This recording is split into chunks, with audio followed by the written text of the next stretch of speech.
ഈ ഒരു അടുത്ത കാലത്തായിട്ട് നമ്മുടെ നാടിനെ ശരിക്കും ഭീതിപ്പെടുത്തുന്ന കുറച്ച് ആളുകളാണ് ഈ കുറുവാ സംഘം എന്ന് പറയുന്നത്. ശരിക്കും ആരാണ് അവർ? അവർ എവിടെ നിന്ന് വരുന്നു?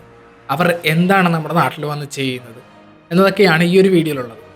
അപ്പോൾ കുറുവാ സംഘത്തെക്കുറിച്ച് പറയുകയാണെങ്കിൽ ആദ്യം നമ്മൾ ചെല്ലേണ്ടത് തമിഴ്നാട്ടിലെ തിരുച്ചിറപ്പള്ളി എന്ന സ്ഥലത്തേക്കാണ്. കാരണം അവിടെയാണ് ഏറ്റവും കൂടുതൽ കള്ളന്മാർ ഒരുമിച്ച് താമസിക്കുന്ന ഒരു തിരുട്ട് ഗ്രാമം എന്ന് പറയുന്ന ഒരു ഗ്രാമം ഉള്ളത്.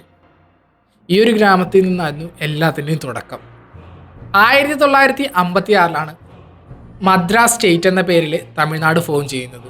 അതിനുശേഷം 1967 ജൂലൈ 18 തമിഴ്നാട് എന്ന പേര് അവർ സ്വീകരിക്കുകയുണ്ടായി. തമിഴ് സ്റ്റേറ്റ് എന്നായിരുന്നു ഈ ഒരു പേരിൻ്റെ അർത്ഥം. കാലാകാലങ്ങളായിട്ട് കർഷക വൃത്തിയിലും വേട്ടയാടിയും ജീവിച്ചിരുന്ന മനുഷ്യർ സ്വാതന്ത്ര്യത്തിന് ശേഷം ഒന്നിച്ച് ജീവിക്കാൻ ആരംഭിച്ചപ്പോൾ അവർക്കിടയിൽ പല രീതിയിലുള്ള ഭിന്നതകളും ഉണ്ടായി. അതായത് പണക്കാരായ ഒരു വർഗം അവർ പണക്കാരായി തന്നെ എന്നും നിലനിന്നു. പാവപ്പെട്ട വർഗം എന്നും പട്ടിണിയും ദാരിദ്ര്യവും നിറഞ്ഞ ചെറ്റക്കുടലുകളിൽ താമസിക്കാൻ തുടങ്ങി. ഈ ഒരു സംഭവത്തിൽ നിന്ന് മോചനം ലഭിക്കാൻ ഒരു കൂട്ടം ആളുകൾ ചേർന്ന് ഒരു ഗ്രാമം തീർത്തു. ആ ഒരു ഗ്രാമത്തിന് അവരിട്ട പേരല്ല, കണ്ടു നിന്നവരെല്ലാം ഇട്ട പേരാണ് തിരുട്ട് ഗ്രാമം എന്നത്. കാരണം അവർക്ക് ജീവിക്കാൻ മറ്റൊരു വഴി ഉണ്ടായിരുന്നില്ല. വിദ്യാഭ്യാസം നേടാൻ പോലും സൗകര്യമില്ലാത്ത കുറച്ച് ആളുകൾ അവരുടെ ജീവിത ഉന്നമനത്തിനായി അവർ മോഷ്ടിക്കാൻ ആരംഭിച്ചു. ഈ ഒരു മോഷ്ടിക്കാൻ ആരംഭിച്ച ആളുകളാണ് പിന്നീട് തിരുട്ട് ഗ്രാമം എന്ന പേരിൽ അറിയപ്പെടുന്നത്.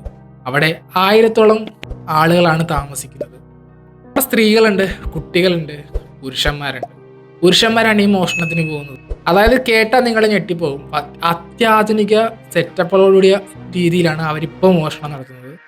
പക്ഷേ പഴയ കാലത്തുള്ള ആൾക്കാർ ഇപ്പോഴും പഴയ രീതികൾ ഫോളോ ചെയ്യുന്നുണ്ട്. പക്ഷേ അവർ അധികം ഡെവലപ്ഡായി. കാരണം മോഷണം നടത്തി അവർക്കെതിരെ തമിഴ്നാട്ടിൽ ഒരു കേസ് പോലും ഇല്ലാത്ത സാഹചര്യത്തിൽ അവർ വലിയ രീതിയിൽ വളർന്നു. അങ്ങനെ തമിഴ്നാട്ടിൽ അവർക്കെതിരെ കേസില്ലാത്ത എന്താണെന്ന് ചോദിച്ചു കഴിഞ്ഞാൽ അവരവിടെ നിന്നല്ല മോഷ്ടിക്കുന്നത്. അവർ പുറത്തുള്ള സ്ഥലങ്ങളിൽ പോയി മോഷ്ടിച്ചിട്ട് അവരുടെ ഗ്രാമത്തിലേക്ക് കൊണ്ടുപോവുകയാണ് അവരുടെ പതിവ്. അതുകൊണ്ട് തന്നെ തമിഴ്നാട്ടിൽ അവർക്ക് ആ പേരില്ല. അങ്ങനെ കുറുവാ സംഘം ഫോം ആവുന്നു, അവരുടെ തലവനുണ്ടാകുന്നു. അങ്ങനെ അവരെല്ലാം ചേർന്ന് മറ്റുള്ള സംസ്ഥാനങ്ങളിലേക്ക് ജോലി അന്വേഷിച്ച് പോകുന്നു. ജോലി അന്വേഷിച്ച് പോയി അവരൊരു വീട് കണ്ടുപിടിക്കുന്നു. ആ വീടിൻ്റെ അടുത്ത് കുറച്ച് നാൾ താമസിക്കുന്നു. ശേഷം ആരുമില്ല എന്ന് തിരിച്ചറിയുന്ന ചില രാത്രികളിൽ ഇവർ സംഘമായിട്ട് ഇറങ്ങുന്നു. വീടിൻ്റെ മുമ്പിൽ വന്നിട്ട് കരയുന്നു.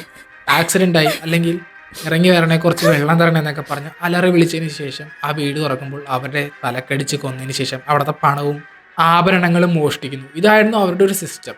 ഈ ഒരു സിസ്റ്റമാണ് അവർ ഫോളോ ചെയ്യണത്. ഏറ്റവും കൂടുതൽ ഇവർ വരുന്നത് ഈ മഴയുള്ള സമയത്താണ്. കാരണം മഴയുള്ള സമയത്ത് മഴയുള്ള കാരണം വീട്ടുകാരുടെ അലർച്ചയൊന്നും അധികം ആരും കേൾക്കില്ല. ആ ഒരു രീതിയിലായിരുന്നു ഇവർ കൂടുതലും മോഷണ രീതികൾ നടത്തിയിരുന്നത്. ഈ തിരുട്ട് ഗ്രാമത്തിലുള്ള ജനതയ്ക്ക് കുറുവാ സംഘം എന്ന പേരിട്ടത് തമിഴ്നാട് ഇന്റലിജൻസ് ആണ്. അതായത് ആയുധകാരികളായ സംഘം എന്നാണ് ഈ കുറുവാ സംഘത്തിന്റെ അർത്ഥം. കേരളത്തിൽ ഈ കുറുവാ സംഘം വരുന്നത് ആദ്യമായിട്ടൊന്നുമല്ല. ഇതിനു മുമ്പ് അവർ വന്നിട്ടുണ്ട്. പല സ്ഥലങ്ങളിൽ നിന്നും മോഷണം നടത്തിയിട്ടുണ്ട്, തിരിച്ചു പോയിട്ടുണ്ട്. കേരള പോലീസ് അവിടെ ചെന്ന് അവരെ പിടിച്ചിട്ടുമുണ്ട്. അത് വേറൊരു കഥ. പിന്നെ അപർണ പ്രശാന്തി എന്ന് പറയുന്ന ഒരു മാധ്യമ പ്രവർത്തകർക്കും കുറുവാ സംഘത്തിൻ്റെ ഇടയിൽ നിന്ന് ഇങ്ങനൊരു അനുഭവം ഉണ്ടായിട്ടുണ്ട്. പക്ഷേ കുറുവാ സംഘം ഒരു മോഷണം നടത്തിയിട്ടുണ്ടെങ്കിൽ അവർ തിരിച്ച് ഗ്രാമത്തിലേക്ക് പോയി കഴിഞ്ഞാൽ അവരെ പിടിക്കുക എന്ന് പറയുന്നത് വളരെ ബുദ്ധിമുട്ടേറിയ ഒരു പ്രവൃത്തിയാണ്. അവരുടെ ഗ്രാമത്തിൽ കടന്ന് അവരെ പിടിക്കാൻ ആ തമിഴ്നാട്ടിലെ പോലീസ് പോലും മുതിരാറില്ല. അത്രക്കും ക്രൂരന്മാരായ ഒരു കൂട്ടം മനുഷ്യരാണ് ആ ഒരു ഗ്രാമത്തിൽ താമസിക്കുന്നത്. അപ്പോൾ ഇവരുടെ ഇടയിൽ പോയിട്ട് അവരെ പിടിക്കുക എന്ന് പറഞ്ഞാൽ വളരെ ദുസ്സഹമായൊരു പ്രവൃത്തിയായിരുന്നു. വേട്ടയാടി നടന്നിരുന്ന ഒരു കൂട്ടം മനുഷ്യർ, ഉള്ളിൽ പകയും വെച്ചുകൊണ്ട് നടക്കുന്ന ഒരു കൂട്ടം മനുഷ്യർ, തങ്ങൾക്ക് ജാതി വ്യവസ്ഥയിലായാലും അതായത് സോഷ്യൽ ഉന്നമനത്തിലായാലും ഒരു റോളും കൊടുക്കാത്ത കുറേ ആളുകൾക്കിടയിൽ അവർക്കും ജീവിക്കണമെന്നൊരു ആഗ്രഹത്തിൻ്റെ പേരിലാണ് അവർ ഈ മോഷണം നടത്തുന്നത്.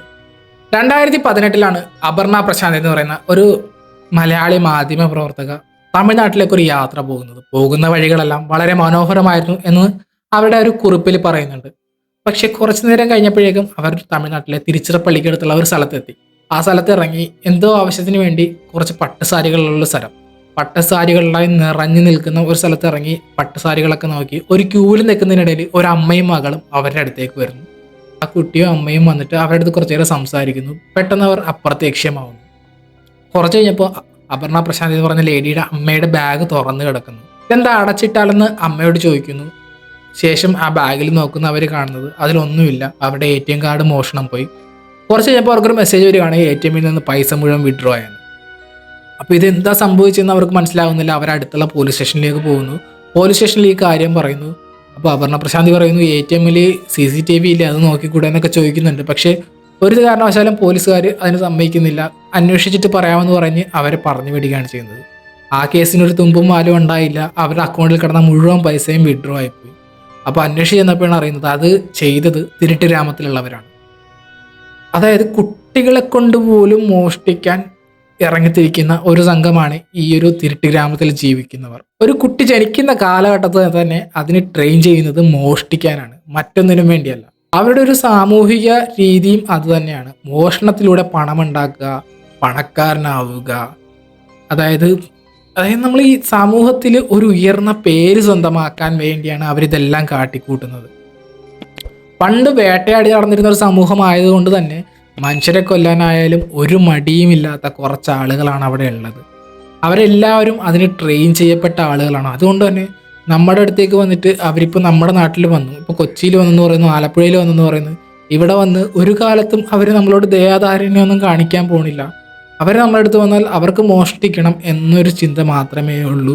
ആ ഒരു മോഷ്ടിക്കാൻ വേണ്ടി അവർ നമ്മുടെ തലക്കടിച്ച് കൊല്ലും, അല്ലെങ്കിൽ കുത്തിക്കൊല്ലും, അല്ലെങ്കിൽ വേറെ ഏതെങ്കിലും രീതിയിൽ കൊല്ലും. അവർ മോഷ്ടിക്കുന്നു, തിരിച്ചു പോകുന്നു, അവരുടെ ഒരു സാമൂഹിക ഉന്നമനം മെച്ചപ്പെടുത്തുന്നു. ഇത് മാത്രമാണ് അവരുടെ ലക്ഷ്യം.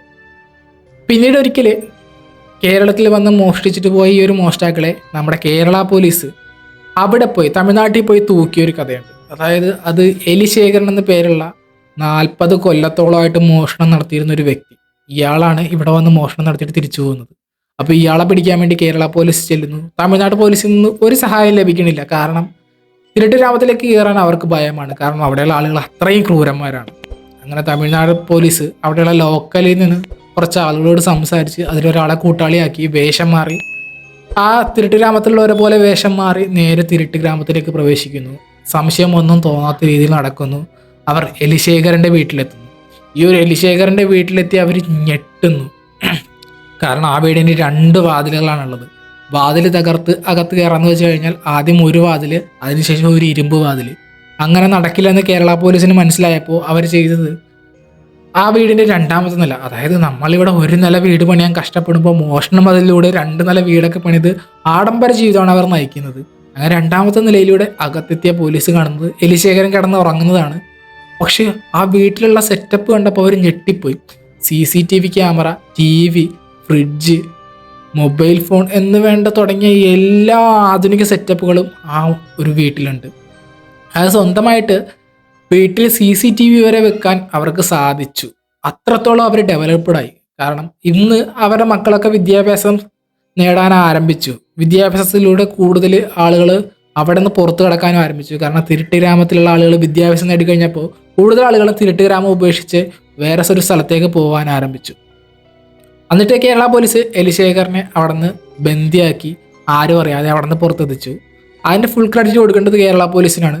അങ്ങനെ ഒരു സംഭവം ഉണ്ടായിട്ടുണ്ട്. പിന്നീട് ഒരിക്കലും കേരള പോലീസോ അല്ലെങ്കിൽ ആരും തന്നെ തിരുട്ട് ഗ്രാമത്തിലേക്ക് പോയിട്ടില്ല. തിരുട്ട് ഗ്രാമം ഇന്നും നിലകൊള്ളുന്നു.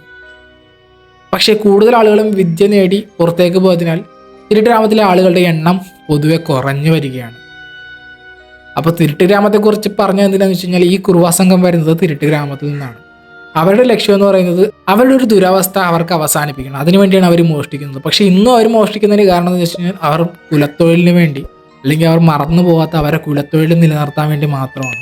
അപ്പോൾ ഈ ഒരു മോഷ്ടാക്കൾ ഇനിയും വരും. ഇപ്പോൾ ഒരു കുറുവാ സംഘത്തെ പിടിച്ച് കഴിഞ്ഞാൽ അടുത്തൊരു സംഘം വരും. ഇത് ഇങ്ങനെ തുടർന്നുകൊണ്ടേയിരിക്കും. അപ്പോൾ ഇതിൽ മാറ്റമൊന്നും ഉണ്ടാവില്ല.